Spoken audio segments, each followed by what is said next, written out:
Origin Jazz Homesage UX, and this is Fat Nutrition Reviews How Deathrays and Carrots Help Win World War II. But it's not Fat Nutrition. Okay, I guess Star Wars and Bugs Bunny basically did a collaboration to win World War II.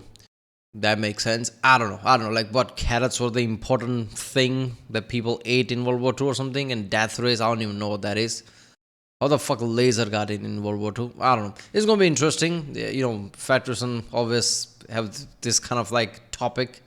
It turn out to be somewhat rational, but when you watch it, first read it, it's like, what the fuck? But yeah.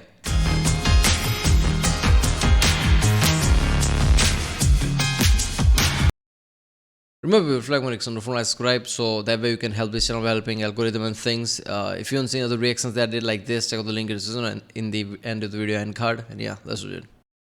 Today we're talking about Deathrays, carrots, and how Great Britain's kind of sort of responsible for the creation of Bugs Bunny. Okay, look, if you don't know, pretty much every country involved in World War II is committed to spending a lot of time, money, and effort to coming up with new and creative ways to unalive one another. And early on, Team Bad Guy would invest a lot of time and effort to coming up with a death ray, because that's not the most cliche bad guy thing to do ever. You know what, actually, I take that back. That's probably where the cliche comes from. Anyways, Great Britain, aka the USB, would find out— I was about to say that. Like, come on, it's way back then, right?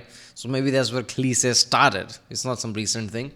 About this pretty early on and proceeded to do what the USB does best. They stole it. I mean, tactically acquired it. You know what, let's just be honest. Historically speaking, the USB treats anything of historical or cultural significance the same way a tweaker treats a catalytic converter. I'm not saying it's right, I'm just saying it happened. I mean, let's face it. If grandma passes away and leaves you a nice vase, there is a greater than 0% chance that Britain's gonna try to come take it. Anyway, so Britain ends up developing a death ray and theirs does— Yeah, I don't know who said it, but yeah. Great Britain Museum is basically war crimes and just like all the like crime evidence and shit. What is that? Something we did to some people, some distant country or something. There you go. I don't know who said that. Like, was it John Oliver? I don't know. Somebody said that. Doesn't work, and neither do the bad guys. But what Britain figures out is that if you turn the death ray down, you can actually use it to track airplanes while they're in flight. This would lead to the invention of the first radar. They then proceeded to equip radar up and down their entire coastline. That way, anytime the enemy bombers approached, they had enough time to scramble their own fighting planes to go and stop the bombing run. And this actually worked really well right up until it didn't. Eventually, the enemy figured out that if they did the bombings at night, they were far more effective. This is because the British airplanes didn't actually have a radar inside of them, so once they were in the air, they were unable to locate the bombers at night. Because of the success of these bombing raids, two things happened. One, London imposed a blackout, meaning at night no one was supposed to have lights on to make it harder for the bombers to actually see where the city was. And two, they would develop the AI radar, which stands for aerial interception. And this would be the first radar that was actually inside of a fighter plane. Once the Royal Air Force pilots had— Yeah, I'm not gonna lie, a lot of things when you go back, like British are kind of like first at it. I'm not surprised that this is also like British, the one who started doing this with the radar and things, but kind of significant thing, especially when you think about like aerial warfare, right? And since like the blackout thing, I don't know, just try to process it. You're living that wherever you are right now. Imagine like you're under war, might happen in the future. You're under attack, right? And every night you have to like turn off your light so enemy planes can't see you.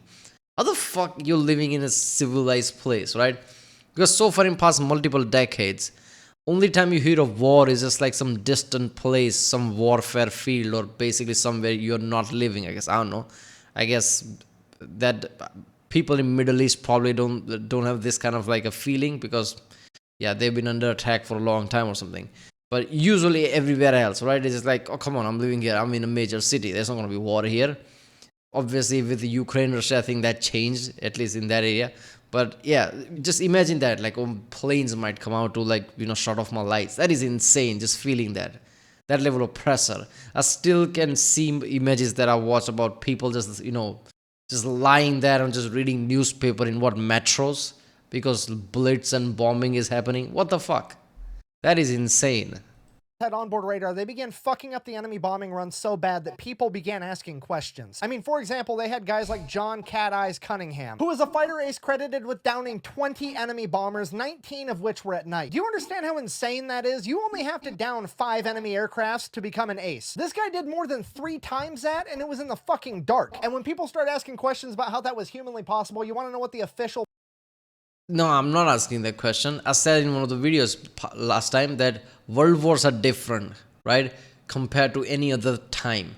It's like 3, 4, or 5, like you said, like 5 planes you take down, your ace. You're the greatest fighter pilot of all time, basically. That's what that means. In World Wars, oh, I just shot down 20 planes. Oh, okay. I mean, that's insanity. Obviously, it makes sense because of the scale, 100 million people dead and everything, right?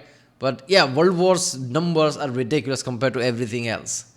Back then, it's like, how many you shot down? Oh, I did 15. How many you should have? I shot down 17. Oh, okay.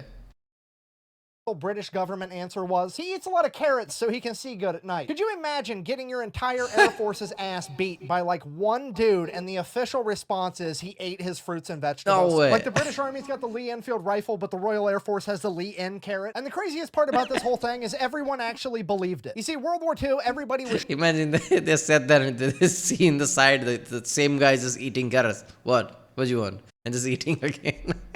short on a lot of different resources. Britain in particular was short on food. But one thing they had an abundance of was carrots. So they started telling everybody that their war heroes were eating a bunch of carrots and it helped them see better at night, which coincidentally was really beneficial because London and other cities along the coast were having blackouts every night so they couldn't see at night. Realizing how incredibly convenient this lie was, Britain launched an enormous propaganda campaign. They began making up all kinds of crazy carrot recipes and putting them in the newspapers. They even began making cartoons trying to inspire children to eat more carrots. A bandwagon that even America hopped on, creating maybe the most iconic cartoon character of all time, Bugs Bunny. Yeah, you remember being at the grocery store trying to convince your mom to buy those big carrots so you could go, what's up, Doc? Just like Bugs Bunny on TV? Congratulations, that's probably the first time you fell for propaganda and it won't be the last. Buh! I didn't fall for propaganda because carrots actually are good for your eyes. Buh! Yes, carrots have vitamin A and beta carotene in it, which are good to maintain your current eye health.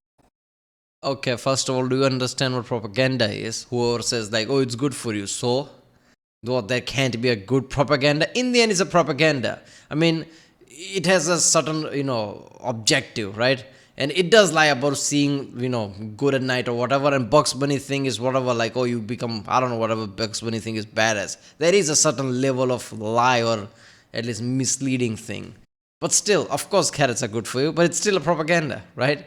I mean, the Allies did propaganda against Nazi Germany for good reason. Propaganda doesn't, yeah. And yeah, this is like saying vitamin B3 gives you same energy as cocaine. No, that's not how it works. B3 is good, right? I mean, I've felt it. If you eat 100 mgs or something, it will give you flushes, but still not at that cocaine level. Same thing here. Eating a bunch of carrots will not give you supervision. Kind of like how going on a diet might make you lighter, but going on a really intense diet isn't going to make you fucking float. See how that works? Anyways, the point I'm trying to get across you'll float. You won't be alive anymore. You'll definitely float. You float. Your spirit will float. Your body will stay in the ground.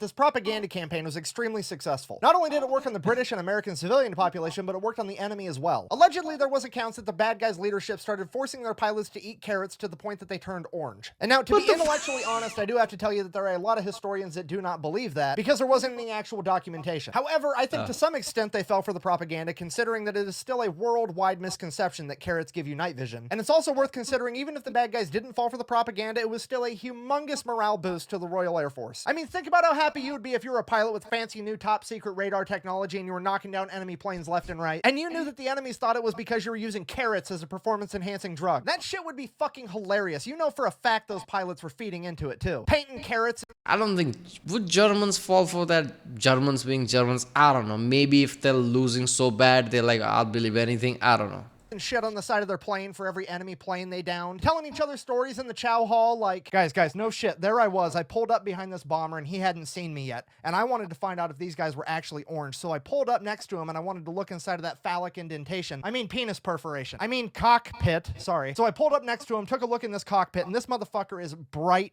orange. We made direct eye contact and his jaw falls into his lap, and I take a big bite out of a carrot right before I drop back behind him and shoot him down. So yeah, there you have it, the epic saga of how Great Britain failed at making a death ray only to accidentally create radar, subsequently revolutionizing warfare for the rest of forever. And then in order to cover it up, they convinced the entire planet that carrots somehow gave you night vision. Best way to support the channel is to go to thefatelectrician.com. Yep, there you go. That's how you do it, basically. This is the similar thing I think US is doing right now by opening a panel about aliens, right? Oh, there's definitely the Tic Tac, UFO, there's this UFO, we have documentation of UFO sightings by our own pilots, because they don't want to admit that they have some kind of a fucking project going on. They don't want the world to know, so they're just playing along with it. Fuck it, just open a UFO panel. Why not? Who cares? As far as like world don't realize, this is similar to that. Oh, that he ate carrots. You fucking kidding me? Yeah, too many carrots. There you go. I don't know. Germans might fall for it. I don't know if you're losing badly, it's carrots. Why the fuck not just eat it? How bad it's gonna go? I don't know. Skin turn orange. That's insane. How many carrots did they really eat? If that's the case, eating too much carrots, like, you'll be running to toilet a lot, won't you? I don't know. Yeah, too much fiber. Yeah. What about those factors and reviews? How Deathrays basically radars, first radars, and carrots. Carrots have nothing to do. Yeah, there you go. Carrots help win World War II. Yeah, there's no radar. It's carrots that he can see in night. This was the Factors. If you like my Rick, subscribe, and yeah, I'll see you next time.